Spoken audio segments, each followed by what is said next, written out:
अस्सलाम वालेकुम and welcome back to the channel. मेरा नाम बास है। यूएसए में न्यू इमिग्रेंट को अपनी जर्नी को डॉक्यूमेंट कर रहा हूँ वीडियो की सूरत में, ताकि कल को कोई न्यू इमिग्रेंट आता है इस प्रोसेस में इंटरेस्ट सकता है तो उसके लिए हेल्पिंग गाइड हो सके।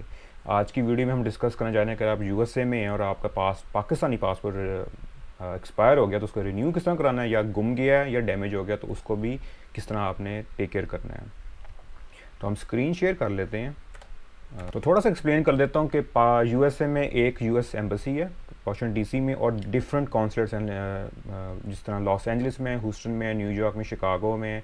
और हर जो कॉन्सुलेट है उसका एरिया डिफाइंड है कि कौन सी स्टेट का जो है ना जो रेजिडेंट है वो वहाँ जाके सर्विसेज अवेल कर सकता है। तो आपने ये चीज़ का ख्याल रखना है, ये ना हो कि आप को एप्लीकेबल जो थी लॉस एंजलिस थी, जिस तरह मैं हूँ कैलिफोर्निया का रहने वाला हूँ, तो मैं टेक्सास के जाके ह्यूस्टन में नहीं जा सकता। इस चीज़ का ख्याल कर लेना है। पासपोर्ट रिन्यू करने के लिए दो तरीके हैं, या तो आप इटसेल्फ कॉन्सुलेट जाएंगे या आप ई सर्विस वाला जो पोर्टल है उससे करवा सकते हैं। तो मैंने जब कंपेयर करा दोनों को, एक तो प्राइस डिफरेंस बहुत ज़्यादा है। जो पाकिस्तानी वाला जो सा ई सर्विस पोर्टल है उसमें अगर बेंच मार्क लिए कर लें 5 ईयर्स 36 पेज वाला नॉर्मल पासपोर्ट जो है वो वहाँ पर 3,000 का था ऑनलाइन जो सा उनका पोर्टल है। कॉन्सुलेट जाते हैं तो उसमें आपको जो है ना वो 46 का पड़ रहा है, $46 का। उसके अलावा जिस तरह मैं सिटी ऑफ सेंटा क्लारा में हूँ, जो कॉन्सुलेट सबसे करीबी जो कैलिफोर्निया को टच करती है वो लॉस एंजलिस की है। 7 घंटे की ड्राइव है, 2 घंटे की फ़्लाइट है, और उस एप्लीकेंट को साथ लेके जाना है तो इट्स सेल्फ एक पूरा दिन है। और अगर खुदा खास्ता को कोई दोबारा आपकी ज़रूरत है, आपने वापस दोबारा जाना है, तो डजेंट मेक एनी सेंस कि अगर एक आपको ऑनलाइन सर्विस प्रोवाइड हो रही है तो आप कॉन्सुलेट क्यों जाएं, अनलेस आप अगर लॉस एंजलिस में रहते हैं या ह्यूस्टन में रहते हैं या न्यूयॉर्क में रहते हैं, तो वो आपके लिए ज़्यादा फिजिबल है कि आपके घर के पास है, जाके करवा सकते हैं। डॉक्यूमेंट्स की बात करें, आपको ग्रीन कार्ड चाहिए, CNIC एक्सपायर्ड नहीं हुआ आपको CNIC चाहिए, कोई प्रूफ ID चाहिए जिसमें नाइक कोप आया था, स्मार्ट कार्ड है, सारी ने मेंशन किया हुआ है। इसके अलावा आपको आपका जो प्रीवियस पासपोर्ट था ओरिजिनल, उसके बायोग्राफिक पेज के जो है ना उसके स्कैन्स चाहिए होते हैं। आपको प्रूफ ऑफ इमिग्रेशन चाहिए कि आप USA का जो पर्पस है, जो आप USA जिस तरह आए हुए हैं तो किस तरह स्टैब्लिश कर रहे हैं। अगर आप ग्रीन कार्ड होल्डर हैं तो ग्रीन कार्ड की कॉपीज़ चाहिए होंगी, और आपको एक यूटिलिटी बिल चाहिए होता है या स्टेट ID कि जिस पर आपका एड्रेस मेंशन। फॉर एग्जांपल अगर मैं सिटी ऑफ सेंटा क्लारा में हूँ तो मेरा एप्लीकेंट भी अगर यहाँ रह रहा है तो उस एड्रेस को मेंशन करना है, किसी तरह के प्रूव करना है कि वो एप्लीकेबल है कि हम कैलिफोर्निया से क्यों अप्लाई कर रहे हैं, या हम कैलिफोर्निया में हम किस तरह इस्टेब्लिश कर रहे हैं कि हम रहते हैं। तो या यूटिलिटी बिल या स्टेट ID के ऊपर आपका एड्रेस लिखा था, स्टेट ID की कॉपीज़ भी चल जाती हैं। कॉन्सुलेट में थोड़ी सी और अजीब बात जो मुझे लगी थी वो कि अगर फिज़िकली जा भी रहे हैं, तरीक़ाकार तो ये होना चाहिए था कि आप जाएं, आपने अपने फिंगरप्रिंट्स जब दिए बायोमेट्रिक के लिए तो नादा के डाटाबेस से वो सारा पुल करें, ना आपको CNIC की ज़रूरत पड़े, ना आपको प्रीवियस पासपोर्ट की पता ज़रूरत पड़े, और ऑन स्पॉट आप पेमेंट कर सकें। अब पेमेंट का तरीका ने क्या रखा हुआ था कि या आप कैशियर चेक दें या मनी ऑर्डर देंगे। उसके अलावा आपने कॉन्सुलेट गए हैं, अब कॉन्सुलेट ये भी जिम्मेदारी नहीं ले रहा कि हम आपको शिप करें। वो कहेंगे आपने प्री पेड एक शिपिंग लेबल देना है, एक इन्वेलप जिसमें वो शिपिंग लेबल लगा हुआ है, और ये लोग आपको शिप करेंगे पासपोर्ट को। और जिस तरह पासपोर्ट कॉन्सुलेट से निकलेगा, इनकी कोई ज़िम्मेदारी नहीं है, वो गुम गया वो आपके सर पर है। तो मुझे नहीं समझ आया कि कॉन्सुलेट वाला प्रोसेस ज़्यादा स्ट्रीमलाइन होना चाहिए था या ज़्यादा इजी होता, तो वो ज़्यादा नहीं कॉम्प्लिकेटेड किया हुआ है। इसी तरह इसके नीचे आप देखेंगे इसी पेज के, तो आपके लॉस पासपोर्ट और ड्यूल जो नेशनल्स हैं उनके बारे में भी एक्स्ट्रा जो फॉर्म जो चीज़ें चाहिए वो मैंशन है। तो अगर आपको ये एप्लीकेबल है तो आप यहाँ से रीड करेंगे, आपको एक प्रोसेस एज़ टू लाइक क्या डॉक्यूमेंट्स रिक्वायर्ड हैं वो पता लग जाएगा, बाकी स्टेप सेम है। अच्छा, तो मैंने सेलेक्ट किया e service portal, director general immigration and passport, interior ministry, government of Pakistan का ये है। अगर आप अप्लाई में जाके क्लिक करेंगे पासपोर्ट का, ये आपको पोर्टल सामने आ जाता है। अगर आपका अकाउंट नहीं बना हुआ तो हार्डली 2 मिनट लगेंगे, आपकी पर्सनल थोड़ी सी इन्फॉर्मेशन पूछते हैं आपको, जिसमें CNIC नंबर में मेनली पूछते हैं, आपका नाम, डेट ऑफ बर्थ मैच हो के आपका अकाउंट बन जाएगा। मेरा पहले से अकाउंट बना हुआ था, क्योंकि जब मैं प्रोसेस से गुजरा था तो मैंने FRC ऑनलाइन ही से मंगवाया था और बर्थ सर्टिफिकेट से मंगवाया था। तो अगर आपने कभी इनकी सर्विसेज यूज़ नहीं की तो ज़रूर ट्राई करें। काफ़ी पाकिस्तान में भी रहते, बहुत अच्छी थी, बहुत फास्ट हैं और घर बैठे आप कई चीज़ें करवा सकते हैं। तो जब आप लॉगिन कर लेंगे तो अभी आपको तो मैं दिखा नहीं सकता क्योंकि उसमें सारी उसकी एप्लीकेंट की इंफॉर्मेशन नज़र आ रही होगी। तो ये एक यहाँ से थोड़ा सा आपको मैं गाइड कर देता हूँ। आप लॉगिन कर लेंगे, वो एप्लीकेशन जो है ना डिटेल्स पूछेंगे, उसमें ये पूछेंगे कि आपका पर्पस, आप सर्विस रिक्वायर क्या कर रहे हैं, रिन्यू करवा रहे हैं, लॉस्ट है, डैमेज है, सारे वो सवाल पूछेंगे। उसके बाद वो पूछता है कि आप असाइलम सीकर तो नहीं यूएसए में। ये सवाल इसलिए पूछते हैं कि अगर आप असाइलम जब सीकर होते हैं तो ये नहीं हो सकता कि आप असाइलम भी सीख कर रहे हैं यूएसए में, साथ साथ अपनी पाकिस्तानी जो सिटीजनशिप है उसको भी रिन्यू करवा रहे हैं, कि उसका प्रूफ मांग रहे हैं कि मैं शहरी हूँ, क्योंकि पाकिस्तान से तो असाइलम सीख कर रहे हैं ना यूएसए में, तो डजेंट मेक सेंस। तो उस तरह का सवाल पूछेगा, आपकी एलिजिबिलिटी डिटर्मिन कर लेंगे कि आप पासपोर्ट रिन्यू करवा भी सकते हैं या नहीं करवा सकते। तो उन सवालों के बाद आपकी पर्सनल डिटेल, जिसमें आपका नाम, एड्रेस, सारी बातें दोबारा कंफर्म की जाती हैं। आपका प्रीवियस पासपोर्ट का नंबर क्या था। एक खूबसूरत बात जो थी पर्सनल इंफॉर्मेशन वाले पोर्शन में, वो ये थी कि जब आप पुराना पासपोर्ट नंबर डालते ना तो वो फ़ौरन डिटेक्ट करता है डाउनलोड के डाटाबेस से कि ये एक्सपायर हो चुका है, करवा से नहीं करवा सकते। क्योंकि अगर तो एक्सपायर्ड है तो रिन्यू तो फ़ौरन करवा सकते हैं, अगर आपका एक्सपायर्ड नहीं है तो एक्सपायरी से 7 मंथ्स बिफोर आप रिन्यू करवा सकते हैं। हाईली रिकमेंडेड, जब आपको पता लग गया है फॉर्म जुलाई में एक्सपायर हो रहा है, जनवरी में एप्लीकेशन डाल के रिन्यू करवा लें। क्यों?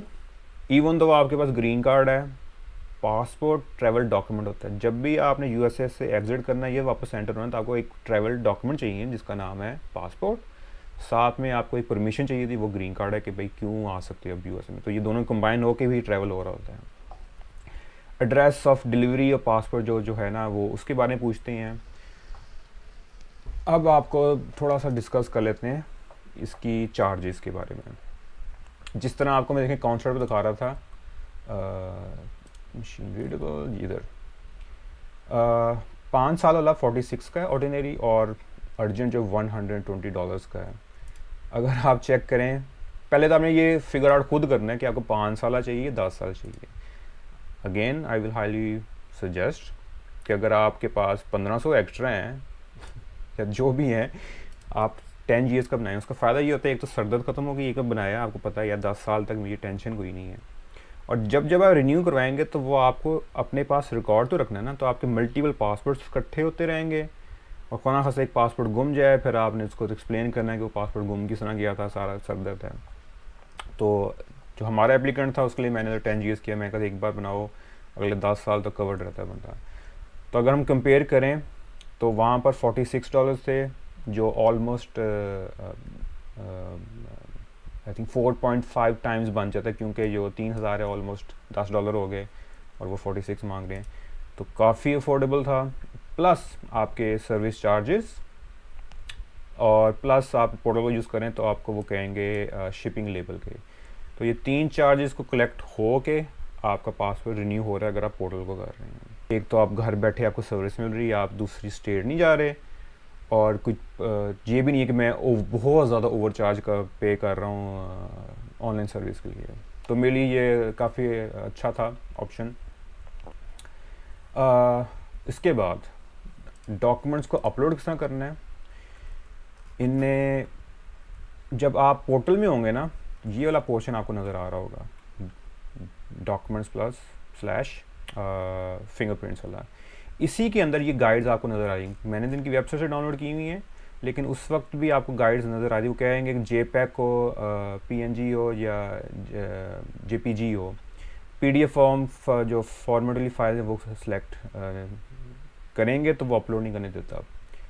फाइल का साइज़ 15 MB से छोटा हो और आपने अपलोड करी जाए। पिक्चर्स के लिए किसी भी आप फ़ोटो वाली शॉप पर जाएंगे, जैसे वॉल्स, कैलिफोर्निया में वॉल्स ग्रीन सर्विस देता है पासपोर्ट फ़ोटोज़ की, तो $10 से $15 या $20 की चार्जेस होते हैं। वाइट बैकग्राउंड, 6 महीने से पुरानी ना हो, साइज़ क्या है, सब कुछ लिखा हुआ है। इसी तरह ये गाइड भी पोर्टल में आपको सामने नज़र आ रही होगी, ताकि आपको ज़्यादा कंफ्यूज ना हो या आपको समझ ना आ रहा है कि मैंने करना क्या है। जो ट्रिकी पार्ट है वो है फिंगरप्रिंट्स।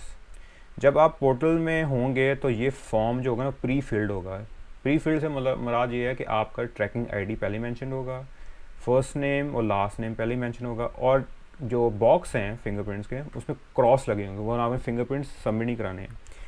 पहली सबमिशन में वो 1 या 2 अंगूठे या 3 उंगलियां मांगेंगे, सर रैंडमली मांगते हैं कि कौन से आपने फिंगरप्रिंट्स देने हैं।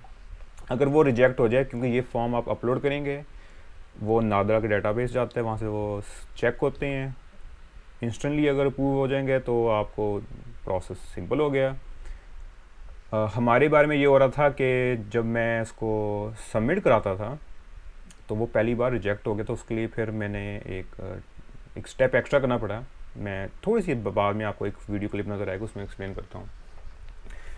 तो अगर पहली बार रिजेक्ट हो जाएंगे तो वो आपको सारी जो है ना फिंगरप्रिंट्स मांगना शुरू कर देंगे। उसका वजह यही है कि ज़्यादा डाटा पॉइंट्स होंगे ताकि वो नादरा से वो डाटा पुल कर सकेंगे, यही बंदा जो है वो अप्लाई कर रहा है। अगर वो स्टेप भी फेल हो जाए तो अगर आप ई सर्विस यूज़ करें तो वो आपकी जो नियरेस्ट जो है ना कॉन्सुलेट है उसको इन पर्सन जो है ना इंटरव्यू रख देंगे बंदे का, कि वो बंदा खुद आए, चेहरा दिखाए अब कॉन्सुलर ऑफिसर को पाकिस्तानी के, कि भाई मैं ही हूँ अप्लाई करूँ, ये तो नहीं हो रहा कोई फ्रॉड हो रहा है, क्योंकि और बंदा रिन्यू करवाने की कोशिश कर रहा है किसी का पासपोर्ट। तो एक अच्छा एक स्टेप भी है, लेकिन एक ये नर्वसनेस भी हो जाएगी कि यार अगर ये ना हुआ तो मैंने सारा जो काम कर रहा हूँ ऑनलाइन वो सारा ज़ाया, मैंने दोबारा फ़्लाइट लेके या मैंने उस कॉन्सर्ट जाना है। और फिंगरप्रिंट्स के लिए भी गाइड है, वो कहते हैं स्मजेस ना हो, एंगल ख़राब ना हो, कोई और चीज़ ना हो, और क्लियर एक थंब इम्प्रेशन जो है ना वो आ रहा हो। तो ये गाइड भी आपको उसी पोर्टल में आपको नज़र आ रही होगी। अब ये वीडियो देखें, आपको थोड़ा सा ना कॉन्टेक्स्ट मिलता है। अस्सलाम वालेकुम, वेलकम बैक। पता नहीं मैं कितना नज़र आ रहा हूँ, लेकिन अपने आईफोन से मैं शूट कर रहा हूँ क्योंकि पासपोर्ट रिन्यू करा रहा हूँ पाकिस्तानी अमेरिका के अंदर से। तो उसकी वन ऑफ द स्टेप्स था कि ना आपको अपनी फिंगरप्रिंट्स जो है ना वो पेपर पे लगा के, उनका एक स्पेशल फॉर्म होता है, उसके थ्रू आपने इनको अपलोड करना है ताकि वो नादरा डेटाबेस से उसको वेरीफाई करें, और फिर आपकी एप्लीकेशन जो है ना उसकी प्रोसेसिंग स्टार्ट होती है। मेरा पासपोर्ट नहीं किसी का है, तो उसके लिए मैं आया हूँ होम डिपो, ताकि वो जो सा है ना फिंगरप्रिंट के लिए जो सा पैड होता है इंक वाला वो ले सकूँ, क्योंकि जो सा आम रेगुलर यूज़ कर रहे हैं उसके भी तो समझ आ जाता है, वो जो उसकी ना फिंगरप्रिंट की जो लाइन है वो सही तरह नहीं आ रही, जिसकी वजह से जो है ना वो एक बार रिजेक्ट हो गया। उन्होंने कहा कि नहीं हम रीड ही नहीं कर पा रहे, वेरीफाई नहीं कर पा रहे फिंगरप्रिंट्स को। तो इसलिए फिर मैं इधर आ रहा हूँ वो लेने जो पैड होगा जिससे हमने थंब इम्प्रेशन कर। तो आपको स्टोर भी दिखा दूँगा कि एक USM एक स्टेशनरी स्टोर किस तरह का होता है, और प्रोसेस भी आपको पता लग जाएगा। हाँ, स्टैम्प्स आ गई। हमें चाहिए फिंगरप्रिंट पैड।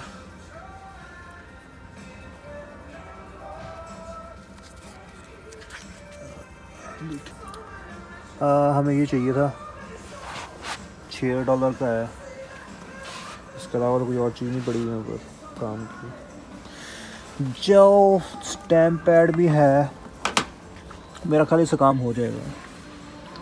तो अगर मैं टाइमलाइन की बात करूं तो यही मसला आ रहा था कि मैंने जिस तरह एप्लीकेशन सबमिट की 2 मार्च, 21,600 रुपये समथिंग उसकी टोटल बनी, जिसके अंदर आपकी पासपोर्ट की रिन्यूअल फ़ी, सर्विस चार्जेस, जो फेडेक्स का जो इन्वेलप था, फेडेक्स एंड UPS, ये तीनों चीज़ें इंक्लूड करके 21,600 समथिंग। 10 साल का पासपोर्ट 36 पेज वाला की ये कॉस्ट बनी। सेम डे उन्होंने अब नेक्स्ट स्टेज में आ गया, जिसमें वो डॉक्यूमेंट्स के साथ मैंने अपने जो एप्लीकेंट था उसके फिंगरप्रिंट्स भी सबमिट कराने थे। तो अब पहली सबमिशन की तो 4 घंटे बाद मुझे ईमेल आ गई कि ना वो डेटाबेस ने वेरीफाई नहीं कर सका नादरा से। ओके, दोबारा री सबमिशन की तो अब उन्हें पहले आई थिंक 4 उंगलियां के फिंगरप्रिंट्स मांगे थे, अब उन्हें ज़्यादा के मांगे, वो भी रिजेक्ट हो गए। अब थर्ड सबमिशन पर आ गए। अब थर्ड सबमिशन पे मैं कहा यार इस तरह तो काम नहीं चलना, लगता कुछ ना, क्योंकि जब फिंगरप्रिंट जो आम इंक पैड होता है ना वो हम यूज़ कर रहे थे, तो ये लाइंस आपको जिस तरह नज़र आ रही होती हैं फिंगरप्रिंट में, वो स्मज हो रही थी। तो मेरा समझ आ गया कि वो जब स्कैन करते हैं उसको डालते हैं नादरा के अंदर, तो वो जब मैच नहीं होता तो वो रिजेक्ट हो रही हैं। तो क्योंकि जहाँ मैं काम करता हूँ मुझे पता है कि कुछ स्पेशल पैड्स होते हैं जो सिर्फ बने ही होते हैं फिंगरप्रिंट इम्प्रेशंस के लिए। तो मैंने कहा हम जाके वो पैड ले लेते हैं, जहाँ इतना प्रोसेस में पैसे खर्च रहे हैं तो वो पैड लेते हैं, फिंगरप्रिंट लगाते हैं और अपलोड कर देते हैं। वो मैं पैड लेके आया, एप्लीकेंट के जब फिंगरप्रिंट्स लगाए इंस्टेंटली घंटे बाद ईमेल आ गई कि आपका जो फिंगरप्रिंट्स हैं वो वेरीफाई हो गए हैं। खुशी यही हुई कि अब कॉन्सुलेट नहीं जाना पड़ना है, क्योंकि अब एप्लीकेशन इटसेल्फ अप्रूव्ड है, अब वो जा रही है प्रिंटिंग के लिए। तो 6 मार्च को मैंने वो फिंगरप्रिंट दिए, अप्रूव्ड हो गए, मैसेज आ गया, ईमेल आ गई कि ना आपकी एप्लीकेशन आगे चली गई है। 27 मार्च को मुझे यूपी से एक ईमेल आई कि हमें एक पैकेज रिसीव है डायरेक्टर जनरल जो है इमिग्रेशन एंड पासपोर्ट से, आपके नाम के वो इसका ये शिपिंग लेबल है। मैं समझ आ गया, मैं कहा कि पासपोर्ट प्रिंट हो गया है, अब वो जिस बंदे ने शिपिंग लेबल बनाया है यूपीएस का, तो वहाँ से मुझे ईमेल आ गई। पहले मुझे अगले दिन ईमेल आती है डायरेक्टर जनरल की, आपका इस तरह हमने पासपोर्ट प्रिंट करके शिप कर दी है, ये इसका ट्रैकिंग आईडी है। मैं कहा थोड़े तो पहले मैंने पता लग गया, साढ़े भी कबूतर या चिड़ियाँ फिर रही जो बता रही इन्फॉर्मेशन बता रही हैं।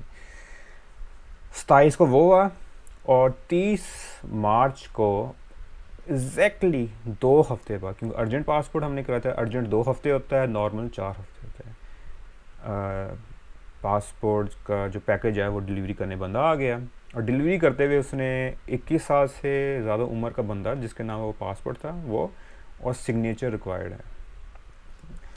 तो इस बात पर क्रेडिट जाता है कि अगर उन्हें डायरेक्टर जनरल ने अगर आपसे कमिटमेंट की है 2 हफ्ते की, आई वाज रियली इम्प्रेस्ड, बहुत ज़्यादा खुशी हुई कि 2 हफ्ते, एग्जैक्ट 2 हफ्तों में वो पासपोर्ट आपको डिलीवर हो रहा है। सो फाइनली आज डेवलप आ गया है DGIP की तरफ से, जो है directorate general of immigration and passports Pakistan. तो उन लोगों ने UPS के थ्रू भेजी थी, तो खोल के दिखाता हूँ कि अंदर से किस तरह वो पैक करके भेजते हैं रिन्यूड पासपोर्ट। सो बेसिकली इन लोगों ने डायरेक्ट ही अंदर डाला हुआ, कोई प्रोटेक्टिव फिल्म कोई नहीं लगी हुई, तो खुदा खास्ता अगर ये गीला हो जाता, कुछ हो जाता इसको, तो आई डोंट नो क्या बनता है इसके साथ। मेरी एक्सपेक्टेशन तो थी एटलीस्ट जितनी ये चार्जेस इन्हें लिए हैं शिपिंग के प्लस पासपोर्ट रिन्यूअल के, तो एटलीस्ट इसके ऊपर या कोई जिप लॉक डाल देते ट्रांसपेरेंट, ताकि थोड़ी सी सेफ्टी होती। तो खोल के देखते हैं क्या है। ओवरऑल अच्छा एक्सपीरियंस था। अगर आप USA से अपना पासपोर्ट रिन्यू करवा रहे हैं तो हाईली रिकमेंडेड है, सर्विस यूज़ करें। मेरा काफ़ी अच्छा एक्सपीरियंस था। अगर आपका एक्सपीरियंस भी अच्छा होता है तो कमेंट सेक्शन में बताइएगा। अगर आपका इस प्रोसेस के बारे में कोई क्वेश्चन है या रिगार्डिंग एनी अदर टॉपिक आप सजेस्ट करना चाहते हैं तो कमेंट सेक्शन में आके अपनी राय का लिखें। मुझे अपनी दुआ में याद रखें। वीडियो पसंद आई hit the like button, channel को सब्सक्राइब करें, hit the notification bell icon. ज़िंदगी रही तो इंशाल्लाह आपसे दोबारा मुलाकात होगी अगली वीडियो में। तब तक के लिए इजाज़त दें, अपना ख्याल रखें। Take care, bye bye, peace out.